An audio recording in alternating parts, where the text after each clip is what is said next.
Thank you mga kaibon. Maraming salamat po. Welcome back sa YouTube channel natin mga kaibon. Kumusta po kayong lahat?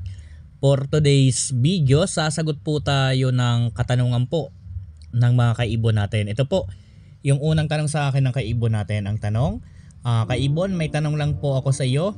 Ano ang gamit mong vitamins para sa mga bagong nanay? First time silang maging parent. Ang mga dating mga inakay ngayon, nag-uumpisa na silang mag-mate. Ang experience ko sa una kong lovebird na nag-breed 7 times, nag-produce ng egg pero hindi sila fertile ang mga egg. Then yung mga huli ay naka-jackpot. Tatlo ang naging fertile at napisa. Anong vitamins ang gagamitin para maging fertile ang mga egg? Thank you. Please respond sa message ko. Ngayon nag-uumpisa pa lang na sumampa. Fertile ang female and male. So mga kaibon, disclaimer lang po. Ang isi-share ko dito ay base lamang ito sa karanasan ko po sa pag-aalaga po ng mga ibon. Sa tanong sa atin ng kaibon natin kung ano daw ba ang vitamins, dahil yung breeder at aniser is nasa breeding stage na. Alam niyo mga kaibon, ang ginagawa ko po, araw-araw po ako nagbibigay ng vitamins sa mga alaga ko. Kapag yung breeder po natin is nasa breeding stage, so araw-araw po yan, ang ginagawa natin sa umaga, sagupaan ang binibigay ko po na vitamins. And then sa hapon naman, Vitamin Pro po ang binibigay kong vitamins sa mga alaga ko. So yan lang po ang ginagamit kong vitamins sa mga breeder ko po. Umaga hapon, sagupaan sa umaga, Vitamin Pro sa hapon.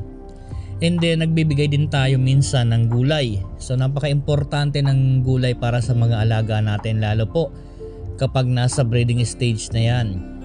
Kapag po nasa breeding stage na, ang binibigay po nating gulay is malunggay.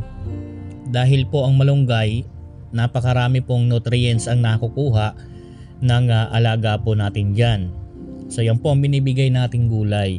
At napaka-importante rin po na kapag nasa breeding stage ang mga alaga natin, magbigay po tayo sa kanila ng cattle bone. Ang cattle bone kasi mga kaibon, napakalaking tulong yan na calcium para sa mga alaga natin. Tinutulungan din yan yung pag-fertile ng mga itlog. Tinutulungan din yan ang pag-develop ng shell ng mga alaga po natin. Kaya napaka-importante sa breeding na meron tayong cattle bone. So panghuli, ang ginagawa ko mga kaibon, ginugupitan ko po ang balahibo sa puwetan. So kapag po ang breeder ko nasa kondisyon ng katawan, so yan na po ang routine na ginagawa natin. Vitamins, gulay, cattle bone, tapos yan panghuli, ginugupitan po natin ang balahibo sa puwetan. Napakalaking tulong po niyan para po sa pagpapertail din ng mga itlog. Kasi kapag po malinis yan, syempre pasok po lahat yan.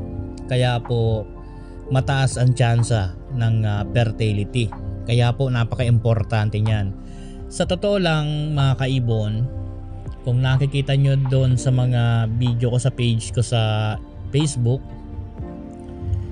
yung mga breeder natin basal, nangingitlog ng 4, puro fertile, nangingitlog ng 5, puro fertile. So yan lang po ang ginagawa kong routine para sa mga alaga ko. So far wala naman pong naging problema sa breeding. Dahil po sa ginagawa natin, mataas po ang maipoproduce natin na production ng mga alaga nating ibon. Lalo po kung meron kang yung pair, kahit po 8 na parisan. Kapag nangitlog ng 4 is puro may laman at puro buhay, ang bilis po dumami niyan. So yan lang po ang ginagawa ko sa mga alaga natin. Pwede po ninyo yang sundan dahil yan po ay very effective po sa mga ginagawa ko sa mga alaga kong ibon. So una, mas maganda i-condition mo ang katawan ng mga alaga po ninyo. So lagi kong tinuturo purgahin. Pagkatapos mapurga, simula na tayo sa araw-araw na vitamins, and then gulay. Mas maganda 4 times a week bigay ng gulay, malunggay. Tapos yan, number 1, cattle bone. Tapos panghuli, gupitan po ninyo yung pinakang balahibo ng puwetan. Yung pinakang butas, triman nyo po yung balahibo nyan. Alisin nyo po yung mga balahibo sa gilid. So kapag okay na, so hayaan na lang ang ibon. Bahala na po sila sa pagbibreed. Kumbaga, ibinigay lang natin yung pinakang trabaho ng isang breeder para po sa mga alaga natin. So sa experience ko, okay na okay po yung ganyan. Hindi na po ako nagbibigay ng kung ano-ano. Wag na po, hindi ko po pinapayo ang pagbigay ng kung mga successor pellet, yung mga egg 1000. So wag na po kayo magbigay, pang manok, pang itik po yan. At napakataas po ng ingredients na nandyan para umitlog yung mga alaga natin. Hindi yan kaya. Saka bibigay po ninyo ng mga ganyan, lalong masisira po ang breeding. Infertile po ang magiging itlog.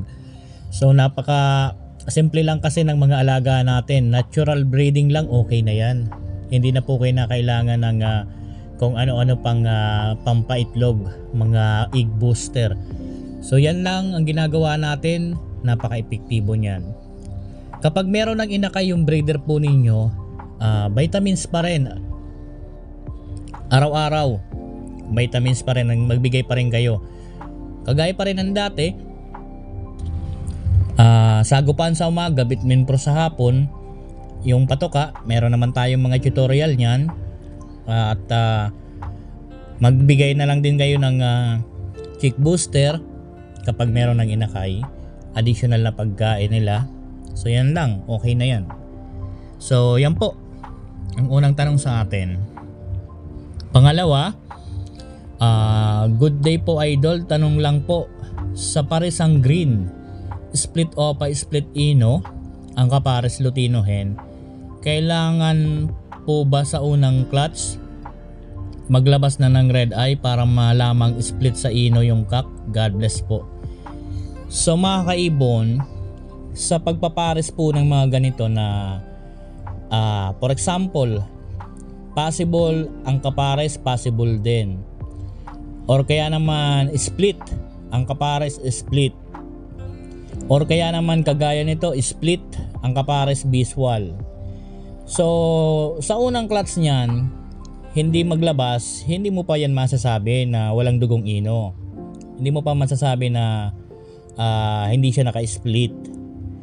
Halimbawa, nakadalawang clutch, wala pa rin nilabas. So, wag po kayong mag-alala. Pangatlo, for example, naglabas ng visual. So, doon natin masasabi na split.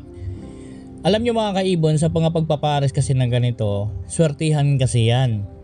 Pwedeng maglabas ng visual agad sa unang pisa, pwedeng hindi.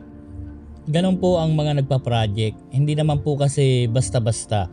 Swertihan lang po ito. Merong mga pinapalad na sa unang clutch mas marami ang visual, sa susunod na clutch mas konti or wala. Kaya po hindi natin masasabi yan. Basta ang importante kasi dito, yung karga, sigurado. Kapag sigurado kasi ang karga, lalabas at lalabas ang visual yan kahit 4 pa ng clutch or kahit na 3.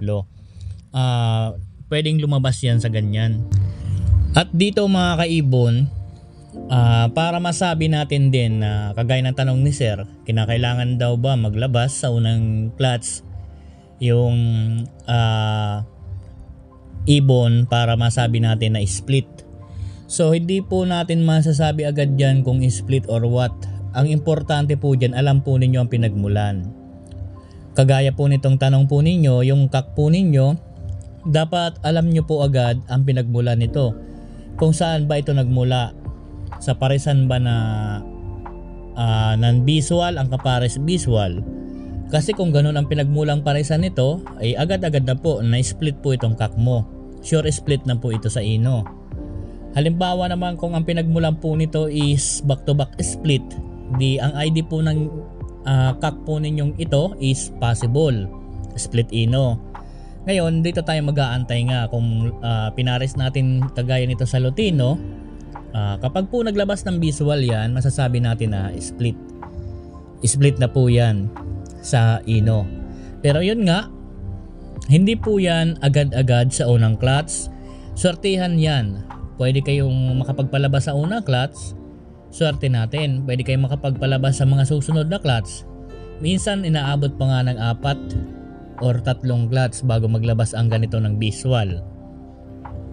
So kapag po naglabas sa unang clutch ng visual, swerte po ninyo. Kapag naman hindi, okay lang yan, bawi sa susunod. So magantay po kayo ng hanggang 3 or 4. Kapag pang 5 wala pa rin, baka walang karga po na Ino ang kak.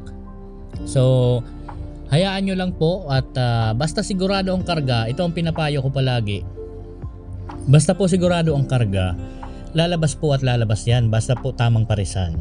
Kaya po huwag kayong mag-alala dahil ang pagpaproject po mahiwaga. Ang pagpaproject po tiyagaan. Ang pagpaproject po sertihan. So pwedeng maglabas sa una, pwedeng hindi.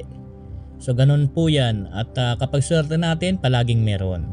So yun. Hanggang dito muna yung video natin mga kaibon. Maraming salamat po. Happy birthday po sa ating lahat. God bless po sa ating lahat mga kaibon. Thank you po.